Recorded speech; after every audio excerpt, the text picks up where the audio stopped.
آله وأصحابه وبارك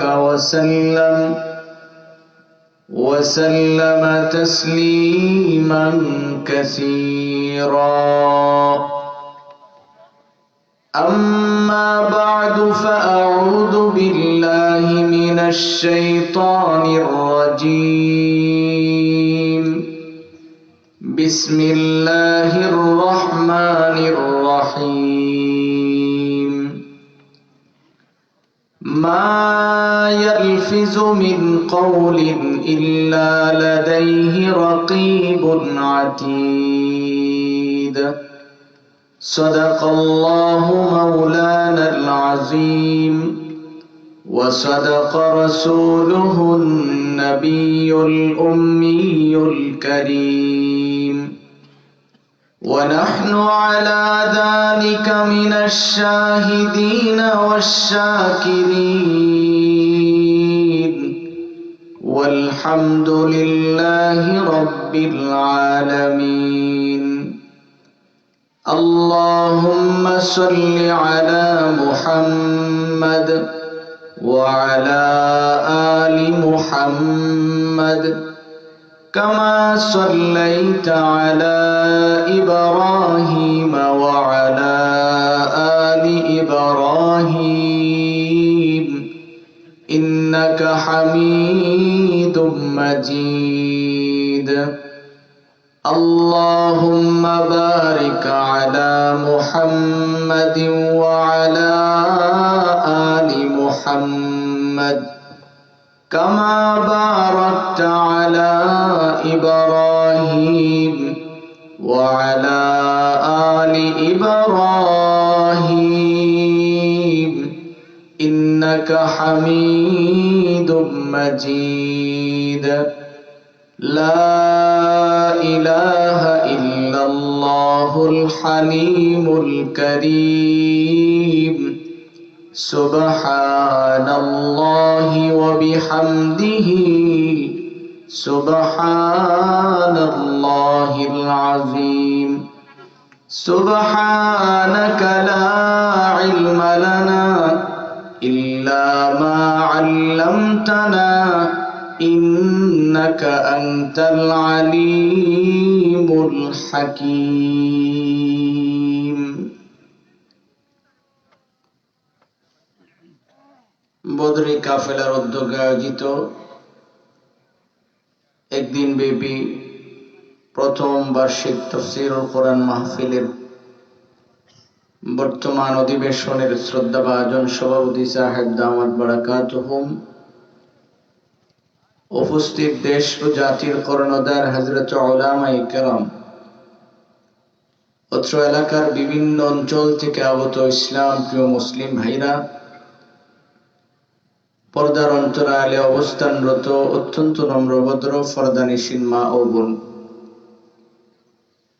মহান রব্বে করিমের নিকট শুকর আদায় করছি, যিনি অত্যন্ত দয়া করে মেহেরবানি করে আমাদের হায়াতটাকে দীর্ঘায়িত করে সুস্থ শরীরে গভীর রজনী পর্যন্ত বসে জমানার শ্রেষ্ঠ মানব উলামায়ে কেরামের জবান থেকে কোরআন ও হাদিসের কিছু কথা শোনার তৌফিক দিয়েছেন। এই জন্য আমরা সকলেই পড়ছি আলহামদুলিল্লাহ। মুহতারাম ভাই, আমি আপনাদের সামনে পবিত্র কোরআনে কারিমা থেকে সূরা কাফের 18 নং আয়াত তিলাওয়াত করেছি। আল্লাহ রাব্বুল ইজ্জত ওয়াল জালাল যেন তিলাওয়াতকৃত আয়াত এবং হাদিসের আলোকে আমাকে ইখলাসের সহিত কিছু কথা বলার এবং আপনাদের সকলকে আমল করার নিয়তে শোনার তৌফিক দান করুন। সকলে বলি আমিন। আমার ভাই, আমরা যারা এখানে এসেছি কাকে খুশি করার জন্য আসছি? একটু দিল থেকে বলুন, কাকে? আপনারা একটু আমার দিকে নজর করলে সহজে বুঝবেন। আপনার আমার নবী সরকারে দো জাহাঁ বিশ্ব নবী মুহাম্মদ আরবি সাল্লাল্লাহু আলাইহি ওয়াসাল্লাম 63 বছরের জিন্দেগীর মধ্যে 23 বছর শুধু ওয়াজ করেছেন। বলেন কত বছর? 40 বছর একবারও রাসূল কাউকে কোনো নসিহত করেন নাই। 23 বছরের ওয়াজের দ্বারা সাহাবায়ে কেরামের এই পরিমাণের লাভ হয়েছে। আল্লাহ রাব্বুল আলামিন কোরআনে পরিষ্কার বলেছেন, রাদিয়াল্লাহু আনহুম ওয়া রাদু আন। আর রাসূল বলেছেন, খায়রুল কুরুনি কারনি। ওয়াজ শুনছেন কত বছর? বলেন কত বছর? 23 বছর। 23 বছরের দ্বারা ফায়দা কি হয়েছে? আল্লাহ তাআলা বলেন যে আমি তাদের উপরে রাজি খুশি, তারাও আমার উপরে রাজি খুশি। সুবহানাল্লাহ। আমরা তো ওয়াজ শুনি এমন অনেক লোক আছি 30 বছর যাবত। ফায়দা যে কতটুকু হয়েছে আমার চেয়ে আপনারা ভালো জানেন। এইরকম হওয়ার কারণটা কি? মুফতি শফি রহমতুল্লাহি আলাইহি জবাব দিয়েছেন, সাহাবায়ে কেরাম যখন আল্লাহ শব্দটা উচ্চারণ করতেন, এটা করতেন দিল থেকে। আমরা তো শুধু জবান থেকে বলি। আমাদের শুধু এই জায়গায় পার্থক্য। এই জন্য আপনারা আমার দিকে একটু নজর করেন, আমি বলি আপনি দেখেন, আল্লাহ শব্দটা, এটা মুখটা গোল করে শব্দটা যেন হৃদয় থেকে বের হয়। গোটা পৃথিবীর মধ্যে বহু আপনজন দেখবেন, বিপদে পড়লে আপন বলতে কেউ থাকে না। এটা আমাদের পরীক্ষিত। আমি যেখানে খুতবা দিই, আমার মসজিদে উত্তরাতে প্রায় 15 থেকে 16,000 মুসল্লি নামাজ পড়ে। যে সময় পুলিশ ধরে লয়ে গেছে সবার সামনে দিয়ে নিছে। তো এই জন্য এইটুকুন বুঝ হয়েছে যে পৃথিবীতে আল্লাহ রাব্বুল আলামিন ছাড়া বান্দার আপন বলতে কেউ নেই। আপনি যাকে আপন দেখেন আপন বলেন, আর যাই কিছু বলেন, বিপদে পড়লে কেউ পাশে থাকে না। এই জন্য আল্লাহ শব্দটা বলার সময় এটা হৃদয় থেকে বলা চাই। কারণ আপনি যে কোনো বিপদে পড়েন, সবার আগে ওই জায়গা থেকে আপনাকে হেফাজত কে করেন? দিল থেকে বলুন আল্লাহ, সুবহানাল্লাহ, আলহামদুলিল্লাহ, লা ইলাহা ইল্লাল্লাহ, আল্লাহু আকবার। এই যে শব্দগুলি, এই শব্দগুলি আমি মুখ দিয়ে বলছি। কথা বলুন ঠিক কিনা? আমাদের এই জবানটা কে দিয়েছেন? সবাই বলেন, নাকি অন্য কেউ দিছে? আমি আপনাদের সামনে যে আয়াত তিলাওয়াত করেছি, আল্লাহ রাব্বুল আলামিন বলেন, রাসূল দুনিয়ার মানুষদেরকে বলেন, ওরা তাদের জবান দিয়ে যে কোনো শব্দ বের করে, এই শব্দটা বের করার সঙ্গে সঙ্গেই তাদের ডানে বামে 2 জন ফেরেশতা আছে, তাৎক্ষণিক এই শব্দটা লিপিবদ্ধ করেন। আপনারা কি আমার ভাষা বুঝেন? বুঝতে কোনো কষ্ট হয় না তো? আমি যদি এখন আপনাদেরকে বলি যে আমি কিছু বলতেছি, আপনারা লিখেন, তাহলে দেখা যাবে কারো কাছে যদি কাগজ কলম থাকে, বের করলে তারপরে এনে লিখতে পারবে। বিষয়টা এরকম না?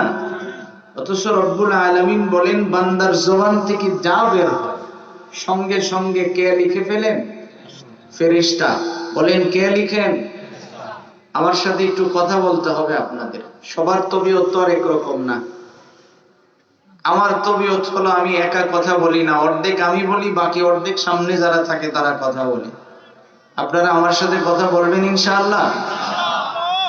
আল্লাহ রাব্বুল আলামিন বলেন, রাসূল আপনি জানায়া দেন, যারা মুখ দিয়ে যে কোনো শব্দটা বের করে, এটা ফেরেশতা কি করেন? লিখে ফেলেন। তাহলে এবার চিন্তা করার বিষয় যে আমার এই জবান দিয়ে আমি যা বলি না কেন, এটা কিন্তু লেখা হচ্ছে। ফেরেশতা লিখতেছেন না? সাথে সাথে লিখতেছেন। তা আমি যদি একজনকে গালি দিলাম, আমরা তো মনে করি যে আমি মানুষটাই কি, আর আমার এই জবানের মূল্যটাই কি? আপনি ভালো করে বুঝেন, আল্লাহ রাব্বুল আলামিনের নবী হাদিস শরীফের মধ্যে বলেছেন, কোন মানুষ যদি, একজন মানুষ জান্নাতি অথবা জাহান্নামী নির্বাচন হওয়ার জন্য এই জবানটাই তার যথেষ্ট। আমি এই আয়াতের আলোকে আপনাদেরকে সির্ফ শুধু 5টা হাদিস শোনাবো। এই 5টা হাদিস যদি আপনি শুনেন, তাহলে আপনি বুঝতে পারবেন যে আপনার এই জবানটা আপনি কোন কাজে ব্যবহার করবেন। আমরা তো আমাদের জবান ব্যবহার করি দোকান পাটে, স্টলে বসে, যা খুশি মুখ দিয়ে বলতেছি। যা বের হয় অনর্গল বলতেছি মুখ দিয়ে। একটাবারের জন্য চিন্তা করলাম না যে আমার এই জবান দিয়ে আরেকজনের মিথ্যাচার করছি, আরেকজনের গীবত করছি, অন্য মানুষের দোষ নিয়ে আমি ব্যস্ত। আমার যে দোষের শেষ নাই এই খবর তো আমার নাই।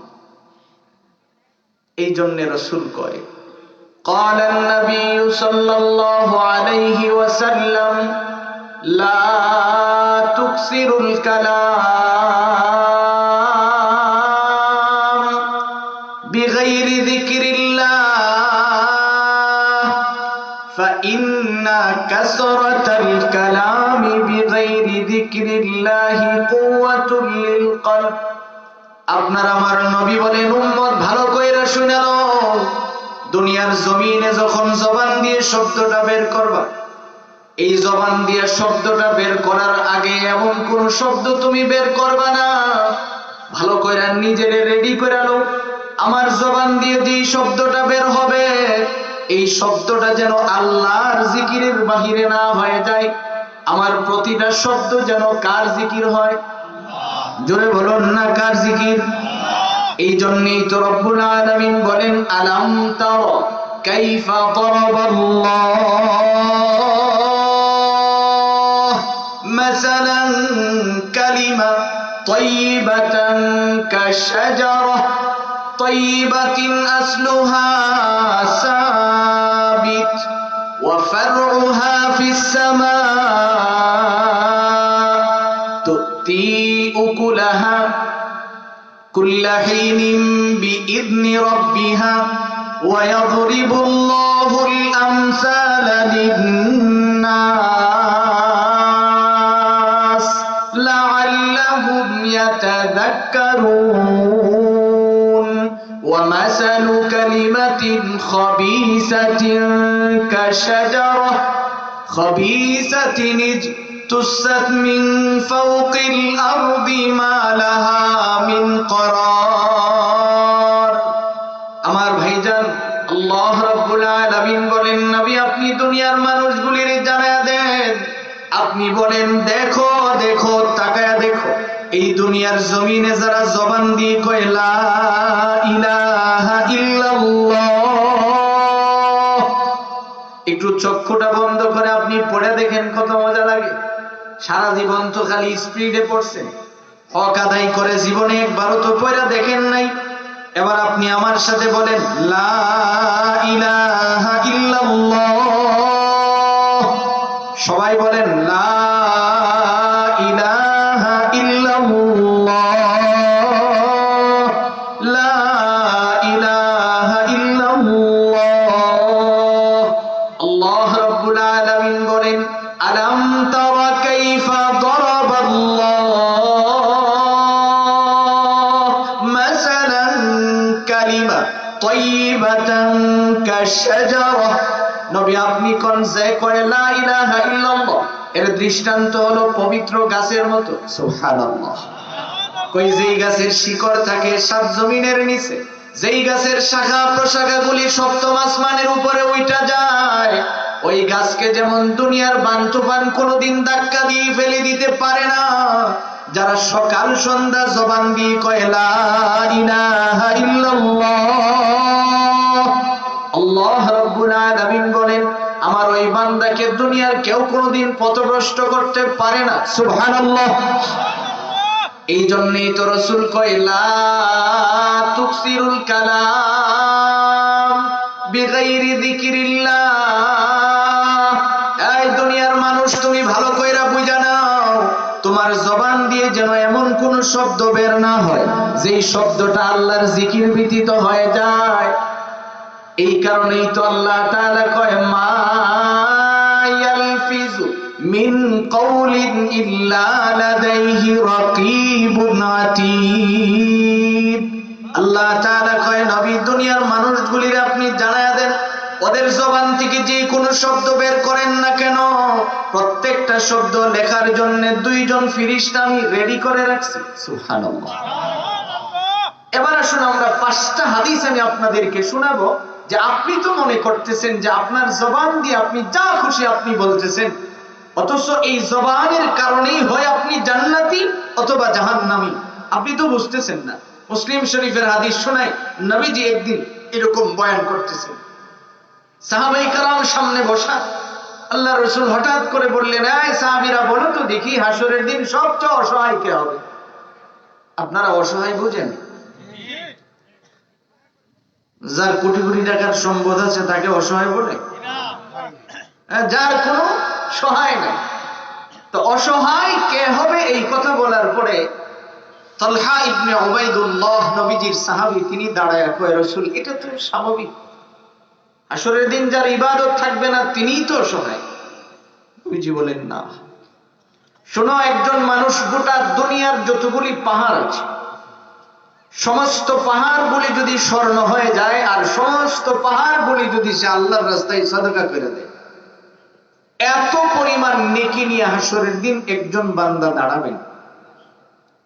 দাঁড়ানোর পরে তিনি সোজা হয়ে দাঁড়িয়ে আছে, এখন জান্নাতে চলে যাবেন, তার ব্যবসাবই তো ভিন্ন, কারণ তার এতগুলি নেকির পাহাড় নিয়ে সে দাঁড়িয়েছে।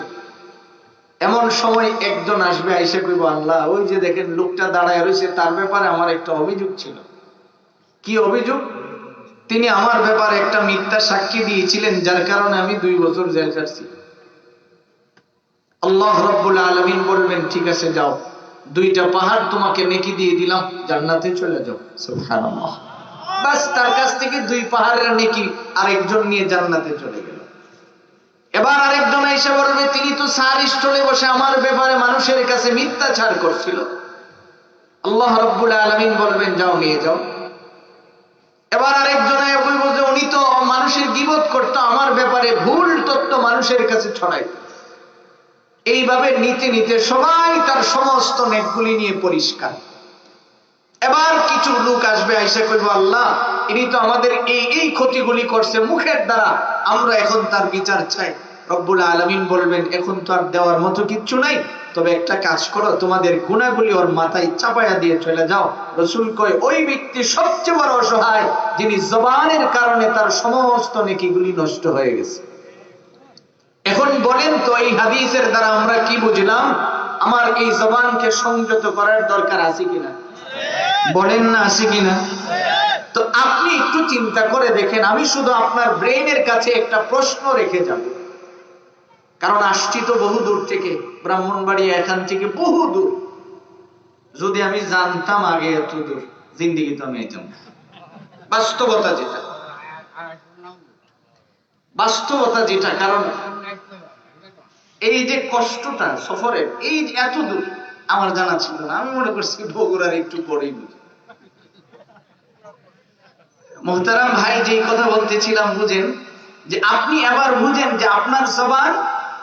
এবার আসুন আপনাকে একটা হাদিস শোনাই। আমরা জানি আমাদের নবীজি মেরাজে গিয়েছিলেন। আল্লাহ রাব্বুল আলামিন রাতের অন্ধকারে আমাদের নবীকে নিয়ে অনেক কিছু দেখিয়েছেন।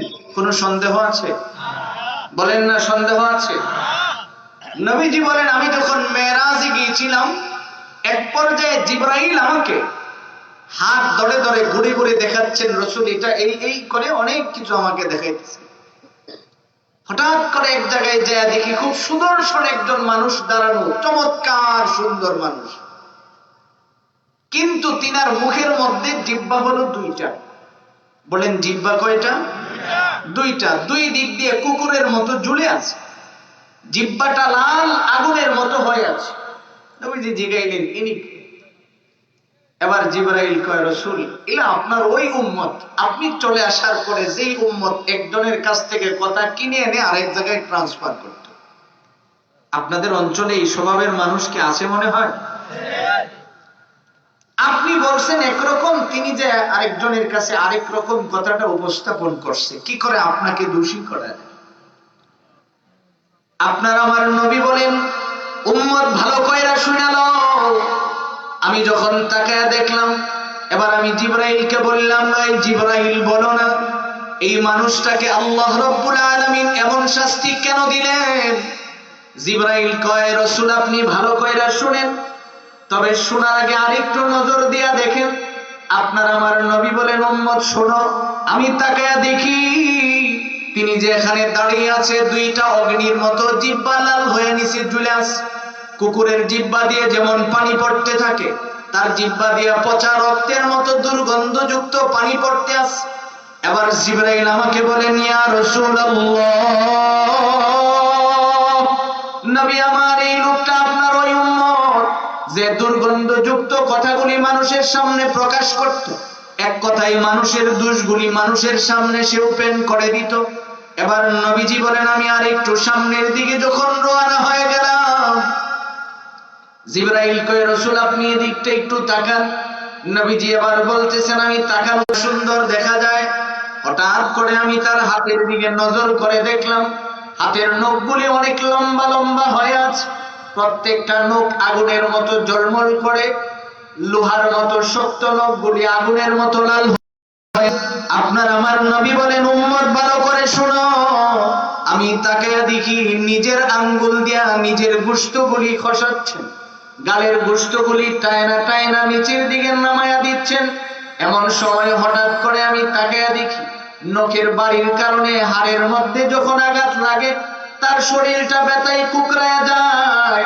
এবার জিবরাইল কয়, রাসূল আপনি চিনেননি, ওরা আপনার ওই উম্মত যারা দুনিয়ার জমিনে খালি মানুষের দোষ বলতো, মানুষের কোন দোষ যদি তার কানের মধ্যে আসতো, বাজারে হাটে ঘাটে বিভিন্ন জায়গায় ঘুরে ঘুরে মানুষকে ডাক দিয়ে বলতো, শুনছনি ইমাম সাহেব তো এই কাম করছে, আই মিয়া তুমি জানোনি সভাপতি সাহেব তো লোক ভালো না, উনি এই কাজ করছে।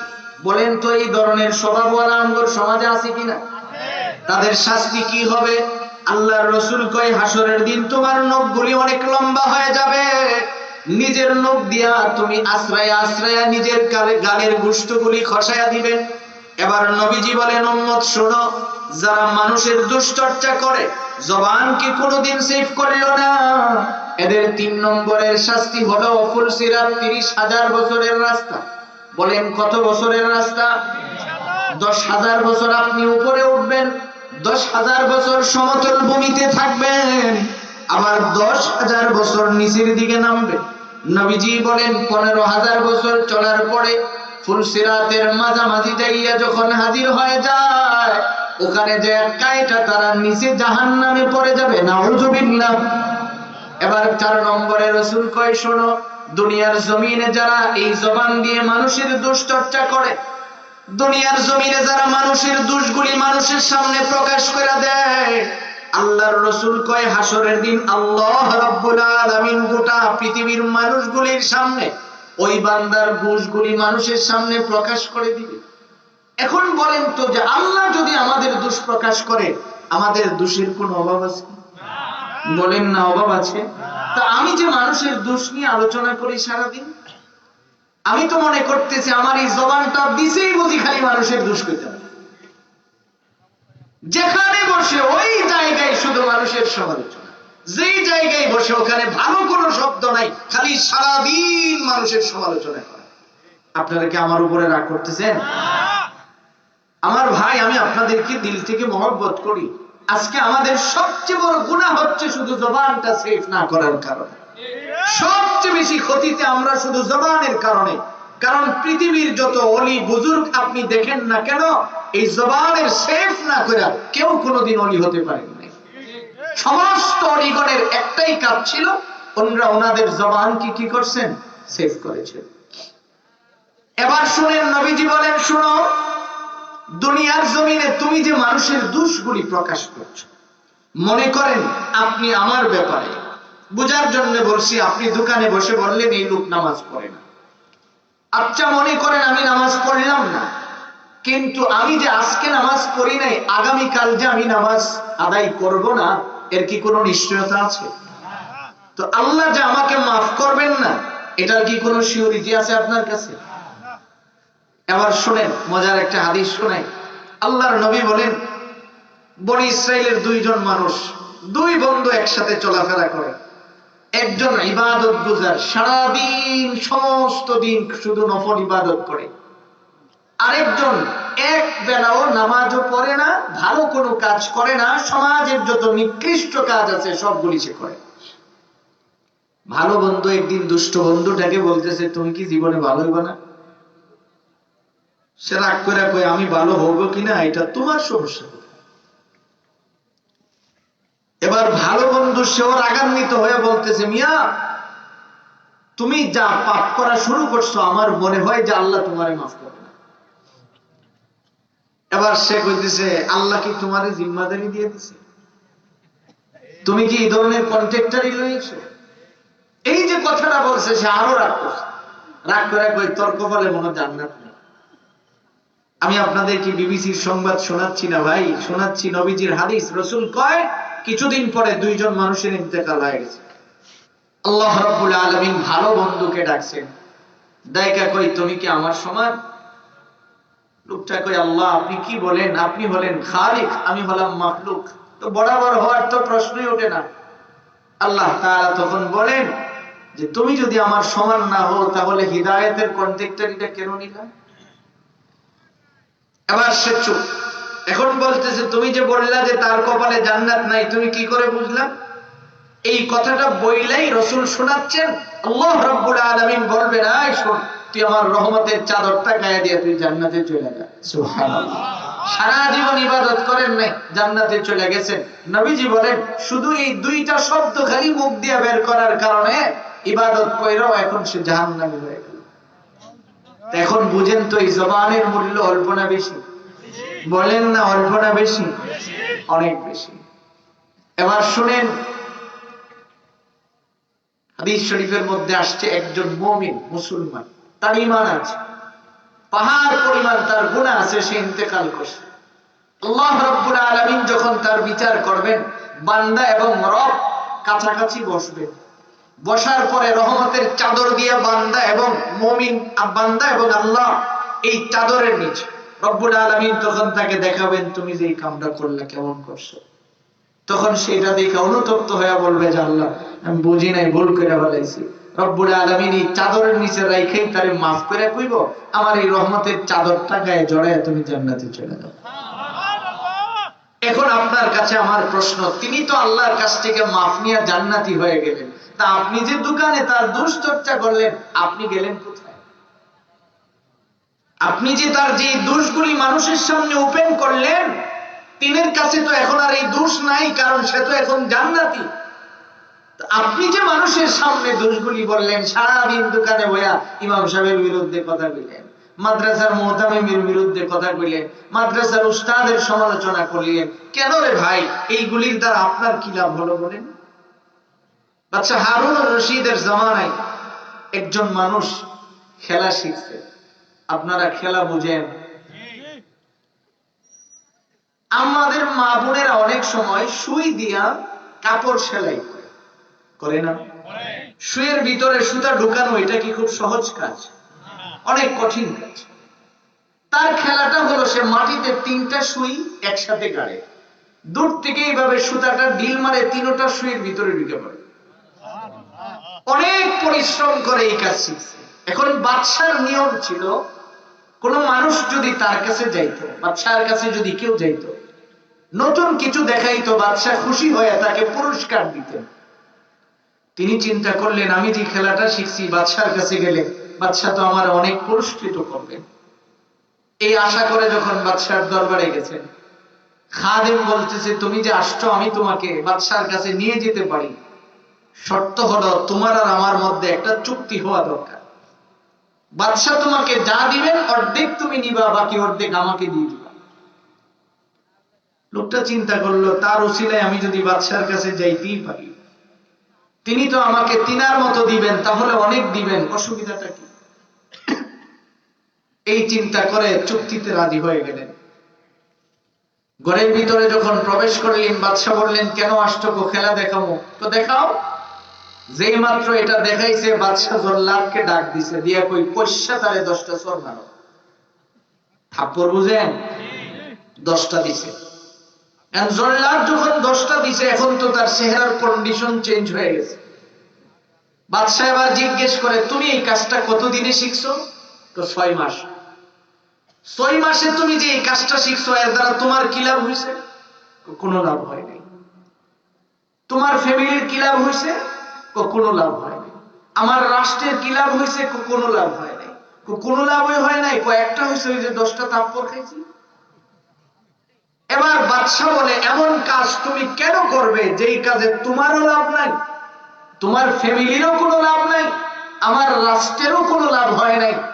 আপনাদেরকে আমি বলি, আপনি আপনাকে জিজ্ঞেস করেন না যে আপনি যে শাস্ত্রে বইয়া সভাপতি সাহেবের বিরুদ্ধে সমালোচনা করলেন, আপনি মাদ্রাসার মুহতামিমের বিরুদ্ধে সমালোচনা করলেন, মসজিদের ইমামের সমালোচনা করলেন, আপনার সমাজের একজন নগণ্য মানুষেরও সমালোচনা আপনি করলেন, তাতে আপনার কি লাভ হয়েছে?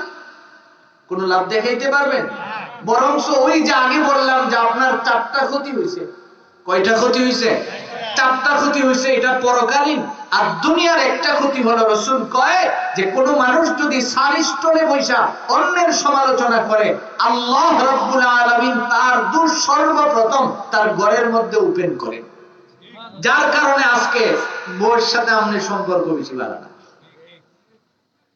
আওয়াজ আসতে কেন দিচ্ছেন আমি জানি, যে হুজুর আওয়াজটা যদি একটু বড় হয় আর বাড়ি পর্যন্ত যায়, রাত্রি যদি দরজাটা না খুলে, এটা আমার ব্যাপারে হুজুরের কাছে সাক্ষী দিচ্ছে, তো যাও কি হুজুরের সাথে যাও, তো বই তো থাকতেও পারে।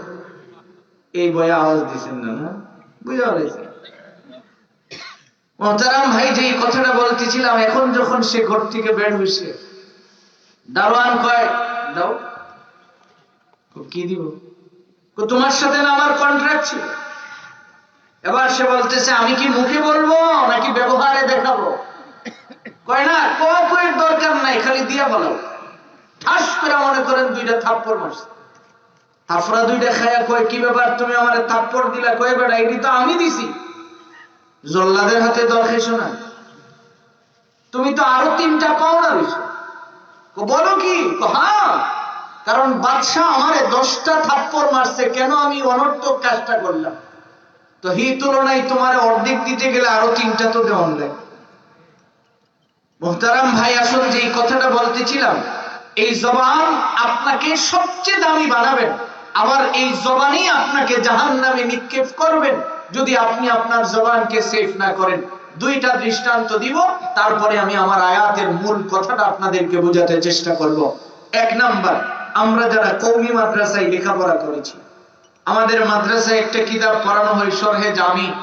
এই কিতাবের লেখক যিনি, আল্লামা আব্দুর রহমান জামি রহমতুল্লাহি আলাইহি, তিনি একবার গাধার উপরে সওয়ার হয়ে সফর করতে বের হয়েছেন। গাধা বোঝেন আপনারা? দেখছেন কোনদিন? গাধার উপরে সওয়ার হয়ে তিনি সফরে বের হয়েছেন। সফর করতে করতে এক পর্যায়ে সন্ধ্যা যখন গনিয়ে আসছে, তিনি চিন্তা করলেন, আমার তো এক জায়গায় রাত্রি যাপন করা দরকার। খুঁজতেছেন কোন জায়গায় রাত্রি যাপন করা যায়। এমন সময় তিনি দেখতেছেন অনেক দূরে একটা রাজপ্রাসাদের মতো দেখা যায়। উনি তার গাধাটা নিয়ে ওখানে গেলেন। গেটের সামনে যায় দারোয়ানকে বললেন, আপনাদের এই রাজপ্রাসাদের রাজ্যের রাজা যিনি, তার সাথে আমি একটু দেখা করতে চাই। দারোয়ান বললেন, এটা তো কোনো রাজদরবার না, এটা একজন জমিদারের বাড়ি। তাহলে আমাকে নিয়ে চলেন, আমি একটু জমিদার সাহেবের সাথে কথা বলতে চাই। বাড়িতে গেলেন, যাওয়ার পরে জমিদার বসে আছে চেয়ারে। আব্দুর রহমান জামি রহমতুল্লাহ আলাইহি বললেন, আমি একজন নগণ্য মুসাফির, এই রাস্তা দিয়ে যেতেছিলাম, আমার এখন রাত্রি যাপনের প্রয়োজন, আপনি যদি অনুমতি দেন, আপনার কোন একটা ভাঙাচোরা ঘরে হলেও আমি রাত্রি যাপন করতে চাই। এবার জমিদার চিন্তা করলো, তাকে যদি রাত্রে থাকতে দেই তাইলে খাবারও তো দেওয়া লাগবে, না করে দিলেন যে আমার বাড়ির থাকবার কোনো জায়গা নেই। আব্দুর রহমান জামি রহমতুল্লাহ আলাইহি আঙ্গুল দিয়ে দেখায় যে এই শত শত কামরা দেখা যায় আপনার বাড়ি, আপনি বললেন থাকার কোনো জায়গা নাই। না, জায়গা নাই, চলে। উনি আবার চলে গেলেন। কিছু দূর যাওয়ার পরেই এই জমিদারের 3 নম্বর স্ত্রী যিনি, তার পেটে প্রচন্ড ব্যথা শুরু হয়েছে। ব্যথা শুরু হওয়ার পরে বাড়ির খাদেমরা এসে বলতেছেন, জমিদার সাহেব, আপনার স্ত্রী মাত্র 6 মাসের অন্তঃসত্ত্বা। সকাল থেকে আমরা তার অনেক চিকিৎসা দিয়েছি। বাচ্চা প্রসবের সময় নিয়ম হলো আগে মাথা জমিনে আসে, কিন্তু আপনার স্ত্রীর গর্ভ থেকে যে সন্তান দুনিয়াতে আগমন করবেন, একই তো তার বয়স হয় নাই। নাম্বার 2, 1 হাত আর 1 পা চলে আসছে। এখন আপনি আমাদেরকে লিখিত দিতে হবে, আপনি কি সন্তান চান নাকি স্ত্রী চান? জমিদার কয়, আমি তো দুজনেই চাই। কইতো না, যে কোনো একজনকে আপনি নির্বাচন করতে হবে। হঠাৎ করে জমিদারের মাথায় আসছে যে একটু আগে না একজন মৌলবী দেখছিলাম হয়েছিল। কারণ আমরা তো বিপদে পড়লে এই জিনিসটা খুব সহজে মনে হয়, যত কিছুই করি কমসে কম বিপদে পড়লে মৌলবীর কথা খুব কদর, তখন আর তার সম্মানের কোনো কমতি হয় না। দুইজনকে ঘুরা দিয়ে পাঠাইলেন, যাও হুজুরের ধরে নিয়ে আসো। এবার তারা ধরতে ধরতে যে আব্দুর রহমান জামি রহমতুল্লাহ আলাইহিকে ধরলেন, নিয়ে আসলেন। আসার পরে জমিদার কয়, হুজুর আমার একটা কথা ছিল। আব্দুর রহমান জামি রহমতুল্লাহ আলাইহি বলেন, আমার 3টা কথা আছে। কয়, হুজুর আপনার কথাগুলি পরে শুনবো, আগে আমারটা বলি। জমিদার বলেন, আগে আমি এসেছিলাম, এখন আমি আসিনি, এখন আপনি আমারে আনছেন। আব্দুর রহমান জামি বলেন যে আগে আমি নিজে আসছিলাম, আর এখন আপনি আমাকে আনছেন, কাজে আমার 3টা কথা আপনি আগে শুনবেন, তারপরে আপনার কথা আমি শুনবো। তো জমিদার বলতেছে, আপনি বলেন। কয়েক নাম্বার, আমি ক্ষুধার্ত, আমার খাবারের দরকার। কোনো টেনশন নাই, মুহূর্তের ভিতরে আপনার কাছে 1000 আইটেমের খাবার প্রস্তুত করার মতো লোক আমার বাড়িতে আছে। 2 নাম্বার, আমার থাকার দরকার, শত শত কামরা আমার খালি পড়ে আছে। বলেন তো এই জমিদার আগে কি বলছিল? থাকার জায়গা। আমাদের সমাজে এমন কিছু মানুষ আছে, দেখবেন মানুষের কাছ থেকে খাইতে পছন্দ করে, খাওয়াইতে সে পছন্দ করে না। এমন মানুষ কি আপনাদের অঞ্চলেও আছে? আমাদের ব্রাহ্মণবাড়িয়াতেও আছে এরকম কিছু মানুষ, যারা খাইতে পছন্দ করে, মানুষকে খাওয়াতে নয়। আশরাফ আলী থানভী রহমতুল্লাহ আলাইহি লিখেন, এক লোক তার বাড়িতে বিয়াই গেছে, বিয়াইরে দেখেই তার মাথা নষ্ট হয়ে গেছে। কারণ সে মানুষের বাড়ির থেকে খাইতে পছন্দ করে, কিন্তু বিয়াইরে যে খাওয়াইবো এই ধরনের মন মানসিকতা তার নেই। এবার বিয়াইরে দেখে কই, বিয়াই আপনি তো ভালো মানুষ জানি, কিন্তু আপনি তো আমার বাড়ি থাকবার জন্য যে আইছেন না, এটাও আমি বুঝতে আছি। তা আইলেন যে বাড়ি থেকে খেয়ে আসতেন, নাকি এখান থেকে জায়গা খাবেন? বিয়াই চিন্তা করে, হে কত নম্বরের খারাপ লোক। আমি আইলাম 200 কিলো রান করে, হ্যাঁ আমারে কয় আমি বাড়িতে খাই আইছি না গিয়া খাবো। তো তার কাছে যদি আমি বুজুর্গি ভাব ধরি তো উপাস থাকতেই। বেচারা উঠতে কবি, আমি জানি আপনি অনেক বড় দিলওয়ালা মানুষ, 6 থেকে 8 মাসের কবে তো আপনি আমার বিদায় দেওয়ার এই কথা না। এখন তো সে বিপদে পড়ছে। কোথায় লঙ্গিটা একটু গোসল টুসুল করে খাই, মোটামুটি মাস 6 মাস থাকি, এরপরে চিন্তা করবো কি করি। 1 সপ্তাহ যাওয়ার পরে দেখি যে বাহারি বিয়াই তো আর যায় না, তো পড়ছে তো বিপদে। তো খাওয়ার মধ্যে দিয়ে কই, বিয়াই আপনি কি আমার বাড়ির জীবনে আর কোনোদিন আইতেন না? এটা বলেন কি, আপনি এত মজার খাবার দিচ্ছেন, আপনার বাড়িতে আসবো না আমি? এবার বিয়াই কত, আপনি যাইবেন না আইবেন কেমনে? আপনি আইতে হইলে আগে যাইতে হইব না, আগে আপনি যান এরপরে আসেন। এবার আব্দুর রহমান জামি রহমতুল্লাহ আলাইহি বলতেছেন, আমার একটা গাধা আছে, এটাকেও থাকার জায়গা দিতে হবে। জমিদার কই, আপনি কোনো টেনশনই করেন না, প্রয়োজন আমি 2 জন খাদেম দিব, আপনার গাধারে সারা রাত খাওয়াইবো, যাতে সকালবেলা আপনি সফরটা আরামে করতে পারেন। এবার আমার কথাটা শুনেন। আব্দুর রহমান জামি রহমতুল্লাহ আলাইহি কোনা, যতক্ষণ আমার খাবার শেষ না হবে ততক্ষণ আমি আপনার কোনো কথা শুনবো না। এবার হুজুরের সামনে খাবার দিছেন, তিনি তো সুন্নত মোতাবেক আস্তে আস্তে করে খাবার খাচ্ছেন। জমিদার উকি দেয়, হুজুর কই থামেন। লম্বা সময় লাগায় খাবার দাবার শেষ করলেন। এবার জমিদারকে বলে, বলেন আপনি কি বলতে চাইছিলেন? জমিদার কয়, এখন বলার আগে আমি একটু খবর নিয়ে আসি, যে এটা কইতাম আসলাম আসে না গেছে, এটা একটু খবর নিই। ভিতর থেকে খবর নিলেন যে না, তার স্ত্রী এখন অসুস্থ। এবার আয়সা হাতে ধরে বলতেছে, হুজুর আপনি আমার একটা তাবিজ লিখা দেন, আমার স্ত্রী যেন সুস্থ হয়ে যায়। আব্দুর রহমান জামি রহমতুল্লাহ আলাইহি মুস্কি হাসি দিয়া কয়, সাহেব তাবিজ তোমার আমি লিখতাম পারি না। এখন বলেন তো তার মেজাজ কেমন খারাপ হইল? রাগ করে কমিয়া, আমনের সে কত সুড়ু মুড়ুবি দেখছি তাবিজ লেখতারে, তো আপনি লিখতে পারবেন না কেন? লেখেন। লেখেন কয়ে যে দমক দিছে। আব্দুর রহমান জামি রহমতুল্লাহ আলাইহি চিন্তা করলেন যে এখন যদি আমি না করি, অত আমার রাত্রে বাইতে বাইর করে দিব, আমি যাবো। তো দেন কাগজ কলম দেন, লিখে দিছি। ছোট্ট করে কি যেন লেখছে, লিখে দিয়ে দিছে, যান এটা নিয়ে আপনার স্ত্রীর ডান হাতে বাইদা দেন। ইতিহাসবিদগণ লিখেন যে দেওয়ার সঙ্গে সঙ্গেই একেবারে 6 মাসের সুস্থ একটা বাচ্চা প্রসব হয়ে গেছে। আসতে বলেন, সওয়াব হওয়ার সম্ভাবনা আছে। মনে মনে ভাবতেছেন, কষ্ট করে আমি কুমো সুবহানাল্লাহ, আর এই বেচারা সওয়াবটা ব্রাহ্মণবাড়ি লয়ে যাবো। বিষয়টা কি এরকম? একজন মানুষ মুমিনের খাতিরে ঈমানওয়ালা হওয়ার কারণে জান্নাতে আপনার এক টুকরো জায়গা আছে। সুবহানাল্লাহ। প্রত্যেকজন ঈমানওয়ালার জন্য জান্নাতে কি আছে? বলেন না, কি আছে? তাই হলে আমরা যারা এখানে বসছি, আমাদের সকলের জান্নাতে কি আছে? জায়গা আছে। তা আপনি যখন সুবহানাল্লাহ বলবেন, তো আপনার জায়গায় একটা গাছ লাগিয়ে দেওয়া হবে। তো এখন বলেন যে আপনি সুবহানাল্লাহ বললে কি আমার জায়গায় গাছ লাগাইবো? ফেরেশতারা কি সীমানা চিনে না? মনে করছেন কি যে আমার সীমানাত লাগাই দিচ্ছে? এবার শুনেন গাছটা কত বড়। তাফসীরের কিতাবের মধ্যে আসছে, একটা ঘোড়া যদি 100 বছর পর্যন্ত দৌড়ায়, কতদিন? তবু আপনার গাছের ছায়া পার হতে পারবে না। গাছ যদি এত বড় হয়, ফলটা কত বড়? মুফতি শফি রহমতুল্লাহ আলাইহি লিখছেন, গোটা পৃথিবীর যতগুলি পাহাড় আছে, সমস্ত পাহাড়গুলিকে এক জায়গায় করলে যত বড় হবে, আপনার গাছের সর্বনিম্ন ফলটা হবে এত বড়। এবার আব্দুর রহমান জামি রহমতুল্লাহ আলাইহি লিখে দিলেন, তো বাচ্চা সুস্থ হয়ে গেল। মুরব্বী আইসা কয়, হুজুর কি লিখছেন আমার একটু, আপনি কি লিখছেন আমাকে একটু বলেন না। আব্দুর রহমান জামি রহমতুল্লাহ আলাইহি কয়, আমি লিখছি, আল্লাহ আমি তাবিজ লিখতাম পারি না। কি লিখছে? তুমি আমার সাথে মস্কারি করেন, বলেন কি বলছেন? আমি তো এটাই লিখছি। সত্যি কথাটা বলেন, আরেকটু শব্দ আমি বেশি লিখছি।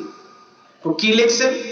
যে লিখছি যে আল্লাহ আমি তাবিজ লিখতে পারি না, কিন্তু তোমার এই নাচুর বান্দা, এই বান্দাটা যে আমাকে ছাড়ে না। এইটুকুন না, আরো একটু শব্দ লিখছি। পরের শব্দটা কি বলে?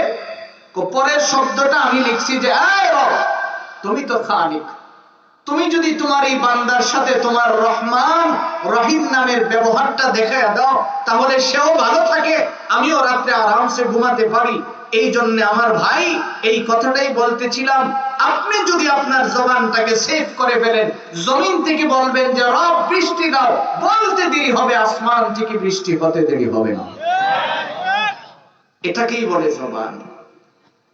আমি আপনি তো এই জবানটা খালি মানুষের দোষের উপরে কাটাচ্ছি, যার কারণে আমি আমার এই জবানের ফজিলত পাচ্ছি না। এবার শুনেন, আম্মা জান আয়েশা সিদ্দিকা থেকে বর্ণিত একটা হাদিস শোনায়, তাহলে আপনি বুঝে যাবেন যে আপনার জবানটা কত মূল্যবান। আপনাদের কি কি বেশি কষ্ট দিয়ে ফেললাম? মোটামুটি কিছু সময় থাকা যাবে নাকি দোয়া করব? অল্প কিছু সময় ইনশাআল্লাহ, আয়াতটা বুঝাইতে যত সময় লাগে, ঠিক আছে ইনশাআল্লাহ। আমার ভাইজান, আম্মা জান আয়েশা সিদ্দিকা বলেন, পৃথিবীর মানুষ শোনো, একদিন রাতের বেলায় মুহাম্মদুর রাসূলুল্লাহ সাল্লাল্লাহু আলাইহি ওয়াসাল্লাম নবী আমার ঘরে আসলেন ঘুমাবেন। যথারীতি আমি রাতের খাবার নবীজিকে খাওয়াইলাম। এবার নবীজি খাবার গ্রহণ করলেন, বিছানায় সুন্দর করে শুয়ে গেলেন। রাতের অন্ধকারে হঠাৎ করে আমার ঘুম ভেঙে গেল। ঘুমের ঘরে আমি দেখতে পাই আমার নবী আমার ঘরে নাই। আমি আস্তে করে হাত দিয়ে খুঁজতে লাগলাম, নবীজি আমার বিছানার থেকে কোথায় চলে গেলেন। এবার আমি বিছানার থেকে উঠে যখন বসলাম, মনে মনে চিন্তা করতেছি, না জানি নবীজি আমার ঘর থেকে অন্য কোনো বিবির ঘরে চলে গেলেন কিনা। এই চিন্তা করে আমি যখন বিছানার থেকে পুরোপুরি নাইমা সোজা হয়ে দাঁড়িয়ে গেলাম, হঠাৎ করে আমার কানের মধ্যে একটা শব্দ আসলেন, গুনগুন করে একটা কান্নার শব্দ আমার কানের ভিতরে ঢুকে গেল। আস্তে করে করে আমি আমার দরওয়াজার কাছাকাছি যখন চলে গেলাম, আমি তাকায়া দেখি মুহাম্মাদুর রাসূলুল্লাহ সাল্লাল্লাহু আলাইহি ওয়াসাল্লাম নবীজি সিজদায় পড়ে কাঁদতেছে। আম্মা জান আয়েশা সিদ্দিকা বলেন, পৃথিবীর মানুষ শুনো, নবীজি এমন ভাবে কান্না শুরু করলেন, কান্নার কারণে কাদা হয়ে মাটিটা নবীজির কপাল মোবারকে লেগে গেছে। আমি হাত দিয়া দেখতেছি বহুদূর পর্যন্ত কাদা হয়ে গেছে। নবীজির কান্নার কারণে আমার মনে হয়েছে এইভাবে যদি কাঁদতে থাকেন না জানি দুনিয়ার থেকে রাসূল বিদায় হয়ে চলে যায়। এই ভয়ের কারণে আমি আস্তে করে আমার কানটা নবীজির পিঠের মধ্যে আমি লাগাইলাম। এমন সময় আমি শুনতে পাইলাম নবীজি ভিতর থেকে একটা শব্দ বের হচ্ছে। এই শব্দটার কারণে আমার ভয় আরো বেড়ে গেল। আমি আবার রাসূলুল্লাহ সাল্লাল্লাহু আলাইহি ওয়াসাল্লামের পাশে বসে রইলাম, কিন্তু রাসূলকে তো আমি ডাকও দিতে পারি না, আমি সিজদা থেকে মাথা উত্তোলন করার কথাও আমি বলতে পারি না, কেননা আল্লাহ রাব্বুল আলামিন নিষেধ করেছেন নবীজি যখন ঘুমায় থাকেন তখন ডাক দেওয়া যায় না। এই অবস্থায় আমি যখন ডাক দিতে পারলাম না, আমি রেডি হয়ে আছি কখন মসজিদের মিনার থেকে আজান হবে, নবীজি মাথা উত্তোলন করবেন, আল্লাহর রাসূল মসজিদে যাবেন, নামাজ আদায় করবেন, অপেক্ষায় আমি বসে রইলাম। আম্মা জান আয়েশা সিদ্দিকা কই, পৃথিবীর মানুষ শোনো, এমন সময় ফজরের আজান যখন হয়ে যায়, আস্তে আস্তে কদম দিয়ে দিয়ে সাহাবায়ে কেরাম মসজিদে প্রবেশ করলেন, কিন্তু এখনো রাসূল মাথা উত্তোলন করেন না। সাইয়েদনা আবু বকর দাঁড়ায় আছে। ওমর যখন আসছে, আবু বকর কয়, ওমর আপনি যান নবীজিকে জাগায় নিয়ে আসেন, কেননা এখনো তো রাসূল মসজিদে প্রবেশ করেন নাই, আপনি একটু তাড়াতাড়ি যান, যায় রাসূলকে ডাক দিয়ে নিয়ে আসেন। ওমর কয়, আবু বকর আপনি যান, কারণ আপনি তো নবীজির গারে সূরের সাথে, নবীজির বিপদের সময় আপনি সব সময় কাছাকাছি ছিলেন, আপনার সাথে মুহাম্মাদুর রাসূলুল্লাহ সাল্লাল্লাহু আলাইহি ওয়াসাল্লামের এত বেশি সম্পর্ক, কেননা আল্লাহ রাব্বুল আলামিন আপনি এবং নবীর ব্যাপারে একসাথে আয়াত নাজিল করেছেন। সুবহানাল্লাহ। ইদহুমা ফিল গার ইয়াকুলু লিসাহিবিহি লা তাহজান ইন্নাল্লাহা মা'ানা। আপনার ব্যাপারে রব্বুল আলামিন তো আয়াত নাজিল করে জানায়া দিবেন। আবু বকর এই কথা বলার পরে আবু বকর কয়, ওমর তুমি যাও, কারণ তোমার সাথে নবীজির সম্পর্ক অনেক ভালো, তুমি অনেক শক্তিশালী মানুষ, তুমি যদি যায় রাসূলকে জাগাও। ওমর কয়, আমি কেন যাব, আপনি কি জানেন না আল্লাহ রাব্বুল আলামিন আগে আমারে সতর্ক করে দিয়েছেন, আল্লাহ তাআলা আমারে সতর্ক করে আগেই বলছেন, লা তারফাউ আসওয়াতাকুম ফাওকা সাউতিন নবী ওয়া লা তাজহারু লাহু বিল কওলি কাজাহরি বাযিকুম লিবাযিন আন তাহবাতা আমালুকুম। ওমর কয়, আমি তো যাওয়া সম্ভব হবে না, বহু আগেই আল্লাহ আমারে সতর্ক করে দিয়েছেন যাতে করে আমার গলার আওয়াজ নবীজির উপরে না যায়। ডাকা হলো সাইয়্যিদুনা হযরতে ওসমান ইবনে আফফানকে। ওসমান বলেন, ভাইরা আমার, আপনারা তো ভালো করে জানেন আমার লজ্জা অনেক বেশি, যার কারণে নবীজির সামনে আমি কখনো দাঁড়াইয়া সামনাসামনি কথা বলি না, কাজেই নবীকে জাগানো আমার দ্বারা সম্ভব হবে না। এবার ডাকা হলো সাইয়্যিদুনা হযরতে আলীকে। আলীরে কয়, আলী, তোমার তো নবীজির সাথে অনেক গভীর সম্পর্ক, কারণ ছোটবেলার থেকেই তুমি নবীজির সাথে চলাফেরা করেছো, নবীজি হিজরত করে আসার সময় রাসূলের বিছানায় তোমারে শোয়ায় আসছিলেন, কাজেই তোমার সাথে নবীজির অনেক বেশি সম্পর্ক, তুমি যাও, যায় রাসূলকে জাগায় আনো। আলী কয়, আমার দ্বারাও সম্ভব হবে না, তবে আমি একটা পরামর্শ দিতে পারি। আমার পরামর্শ হলো, ইমামের সাথে মুয়াজ্জিনের সম্পর্ক অনেক ভালো হয়। ইমাম হলেন মুহাম্মাদুর রাসূলুল্লাহ সাল্লাল্লাহু আলাইহি ওয়াসাল্লাম, আর মুয়াজ্জিন হলেন বেলাল। বেলাল রে ডাক দিস, দিয়া কয়, এই বেলাল, তুমি নাম করে হাইয়া আলাস সালাহ হাইয়া আলাল ফালাহ বইলা ডাইকা ডাইকা মসজিদে আইনা হাজির করলা, এখন যাও, যায় তোমার ইমাম রে ডাক দিয়ে নিয়ে আসো। বেলাল দাঁড়ায় কয়, ভাই আমার কথা শুনেন, আমি আগের থেকেই সিদ্ধান্ত নিয়ে ফেলাইছি, আজকের পরে আর জীবনে আমি কোনোদিন আজানই দিতাম না, কাজেই রাসূলকে ডাক দেওয়া আমার দ্বারা সম্ভব না। আলী কয়, এই কথা বললেই তো আর তুমি মাপ পাইতেছো না। হযরতে আলী ধাক্কা দিয়ে বেলালকে ঢুকাইয়া দিয়েছেন। আপনারা ভালো করে একটু নজর করলেই বুঝবেন, আপনার আমার নবীজির রওজায়ে আতহার, নবীজির মিম্বর, দুইটার মাঝামাঝি জায়গাটার নাম হলো রিয়াজুল জান্নাহ। যেই জায়গায় ঢোকার জন্য আমরা লাফালাফি করি, ওই জায়গার মাঝামাঝি যায় বেলাল কয় আমি চুপচাপ দাঁড়ায় রয়েছি, কারণ আমি মিম্বর থেকে আমারে ধাক্কা দিয়ে দূরে সরাইয়া দিলেন যেন আমি রসুলকে জাগায় আনি। আর নবীজিকে জাগানো আমার দ্বারা যেহেতু সম্ভব না, আমি দেয়ালের পাশে দাঁড়ায় রয়েছি। হঠাৎ করে আমার মনে হয়েছে আমার চোখ দুইটা বন্ধ হয়ে গেছে, আমি শুনতে পাইলাম কে যেন আমার কানে কানে বলে আসসালাতু খায়রুম মিনান নাওম। এই শব্দটা আমার কানের ভিতরে ঢোকার পরে আমিও আমার জবান দিয়ে বললাম। এবার নবীজি আস্তে করে করে মাথাটা উপরে উঠালেন, সুবহানাল্লাহ। রাসূল যখন মাথা উঠাইলেন, আম্মা জান আয়েশা সিদ্দিকা কয় আমি আমার কপাল এই কাপড় ভিজাইয়া রাসূলের কপাল মুবারক পরিষ্কার করলাম। পরিষ্কার করার পরে এখন সামনে গিয়ে আমি দাঁড়াইছি। নবীজি যখন মসজিদের দিকে রওনা করবেন, আমি ডাক দিলাম ইয়া রাসূলুল্লাহ। নবীজি আমার দিকে তাকায় কয় তুমি কে? আয়েশা সিদ্দিকা কয় আমি আয়েশা। নবীজি জিগায় কোন আয়েশা? এবার আমি জবাব দিলাম আমি আবু বকরের মেয়ে আয়েশা। এবার রাসূল আমারে জিজ্ঞেস করে আবু বকর আবার কে? আম্মা জান আয়েশা সিদ্দিকা বলেন এমনিতে আমি রাস্তা ছেড়ে দিলাম। নিয়ামতপুরের মারা আপনি ভালো করে বুঝেন, আপনার স্বামী যদি এই ধরনের জবাব দিত তাহলে আপনি কি সহ্য করতেন?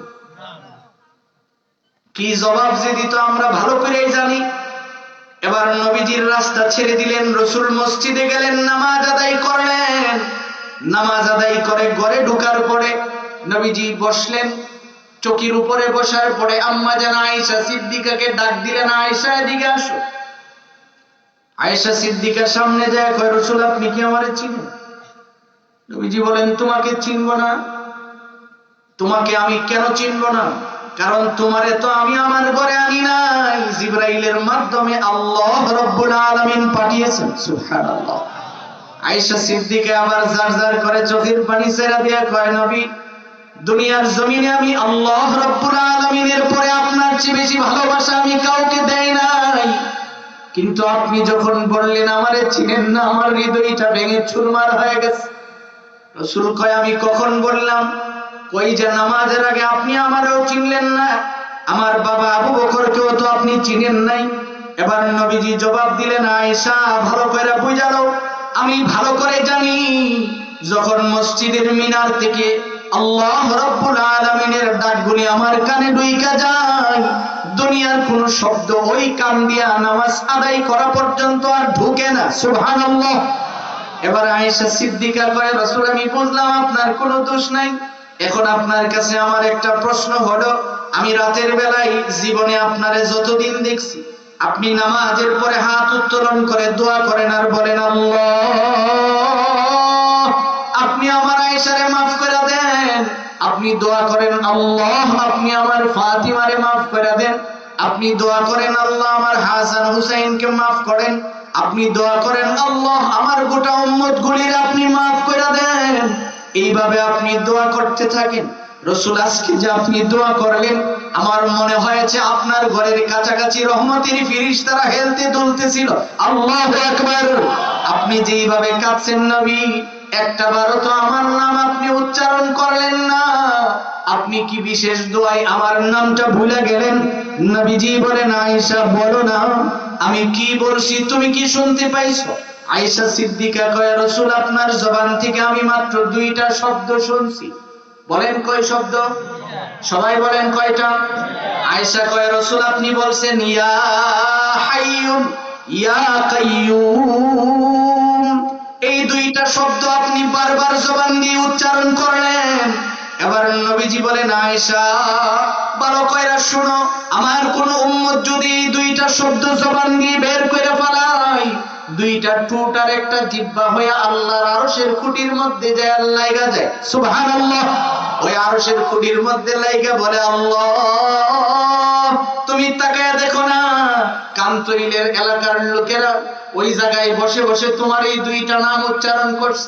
রাসূল কয় এই শব্দটা খালি একবার জবান দিয়ে যখন বের করে, বান্দার যদি পাহাড় পরিমাণ গুনাহ থাকে রব্বুল আলামিন সঙ্গে সঙ্গে মাফ করে দেয়। সুবহানাল্লাহ। এই জন্যই তো আল্লাহ তাআলা বলেন পৃথিবীর মানুষ শোনো, মা ইয়ালফিজু মিন কাউলিন ইল্লা লাদাইহি রাকীবুন আতীদ।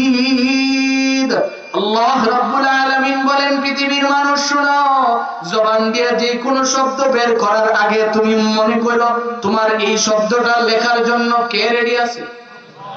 বলেন না, কে রেডি আছে? দুইজন ফেরেশতা আমাদের দুই কাঁধে আছে কিনা? বলেন আছে কিনা? দুইজন ফেরেশতা, আপনি বলতে দেরি লিখতে দেরি হয় না। এই জন্য রাসূল কয় লা তুকসিরুল কালাম বিগাইরি যিকরিল্লাহ ফাইন্না কাসরাতাল কালামি বিগাইরি যিকরিল্লাহি কুওয়াতুল লিল কলব وإن أبعد الناس من الله القلب القاسي। আপনার আমার নবী বলেন উম্মত শুনো, আল্লাহর জিকির ছাড়া কোনো শব্দ জবান দিয়ে বের করবা না, কেননা এই শব্দের দ্বারা আল্লাহর জিকির ছাড়া কথা বললে ওই কথার দ্বারা কলব মরে যায়। কি মরে যায়? বলেন কি মরে যায়? কলব যখন মরে যায় তখন মসজিদে গিয়ে নামাজ আদায় করতে মজা লাগে না। কলব মরে গেলে ওয়াজ শুনতে